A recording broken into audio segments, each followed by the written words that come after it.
इसमें बिल्कुल कोई शक नहीं है कि 3 जून को जब ये ऑर्डिनेंस आया था,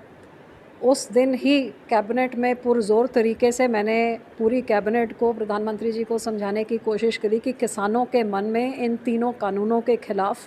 बहुत ज़्यादा शंकाएँ हैं और बहुत सारे उनके मन में खदशे हैं।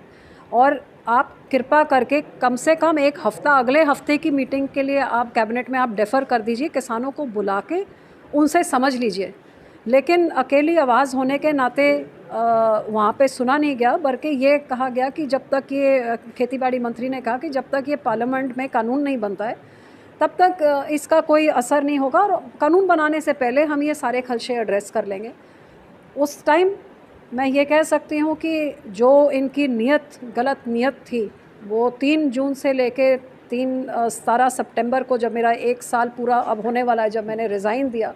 क्योंकि उन 2-2.5 महीनों में जितनी हमने कोशिश करी, चाहे नड्डा जी के पास गए, चाहे तोमर जी, क्योंकि बीच में मध्य प्रदेश के इलेक्शन आ गए थे, तोमर जी उधर बिज़ी हो गए, खेती-बाड़ी मंत्री के जितने चक्कर लगाए, होम मिनिस्टर साहब से, प्रधानमंत्री से, सबसे कोशिश करी कि जैसे कैसे ये किसानों के बीच में और सरकार के बीच में बातचीत होके मसला हल हो जाए और ये मसला आगे ना बढ़े। लेकिन मैं यही कह सकती हूँ कि सरकार के जो भी इंटेलिजेंस थी उसका टोटल फेलियर, जो इनके एडवाइज़र्स थे उनका टोटल फेलियर, और कहीं ना कहीं सरकार ज़मीनी हकीकत से इतनी टूटी हुई थी कि जो हकीकत हमें नज़र आ रही थी, और रिज़ाइन के एक दिन पहले जब अगले दिन पार्लियामेंट में आ रहे थे, उस दिन भी नड्डा जी को, राजनाथ जी को, तोमर जी को, तीनों को बैठा के मैंने कहा कि मेरा तो रेजिग्नेशन तैयार है क्योंकि मैं इस बिल का हिस्सा नहीं बनूँगी। लेकिन आप सबको मैं आग्रह करती हूँ कि कोविड की महामारी चल रही है, चीन आपको बॉर्डर में आंखें दिखा रही है, आप किसानों को सड़कों में उतार के देश में आग मत लगाइए। तो जिस तरह का जवाब कि ये आपकी गलतफहमी है, ये तो चंद विचोलिए कर रहे हैं और ये एमएसपी अभी आ जाएगी, उसके बाद सब हफ्ते में सब सेटल हो जाएगा, गलतफहमी। मैंने बहुत समझाया लेकिन नहीं माने। पार्लियामेंट में भी सुखबीर जी ने लास्ट एफर्ट किया कि आप सेलेक्ट कमेटी में भेज दीजिए, लेकिन जिन्होंने मन ही बना लिया था और फिर हमने अपना जो स्टैंड लिया वो देश के सामने है। और मैं ये कह सकती हूँ कि एक सेंट्रल मिनिस्टर ने रिज़ाइन करके पूरे देश का ध्यान इस मुद्दे पे केंद्रित किया। जो मुद्दा सिर्फ पंजाब तक सीमित था, उसको नेशनल मुद्दा शिरोमणि अकाली दल ने बनाया, जिस करके राज्यसभा में जाके 18 पार्टियां ने इकट्ठे होकर इसका विरोध किया। और आप देख रहे हैं, अब एक तरह से बीजेपी ने देश में आग लगाई दी है। पंजाब में जो हो रहा है, हरियाणा में जो हो रहा है, यूपी में जो हो रहा है, ये सरकार के अड़ियल रवैये करके इन्होंने देश में आग लगाने का काम कर रहे हैं, अन्नदाता का लगातार अपमान कर रहे हैं, संविधान की धज्जियां उड़ा रहे हैं और एक तरह से डेमोक्रेसी को डिक्टेटरशिप तरफ लेके जा रहे हैं। और इसका मुझे बड़ा इस बात का बहुत दुख है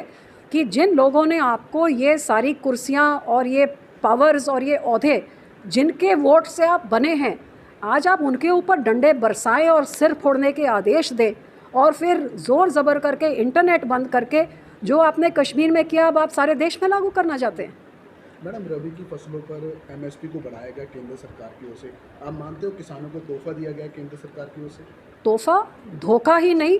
मैं कहती हूँ कि किसानों का अपमान किया गया है।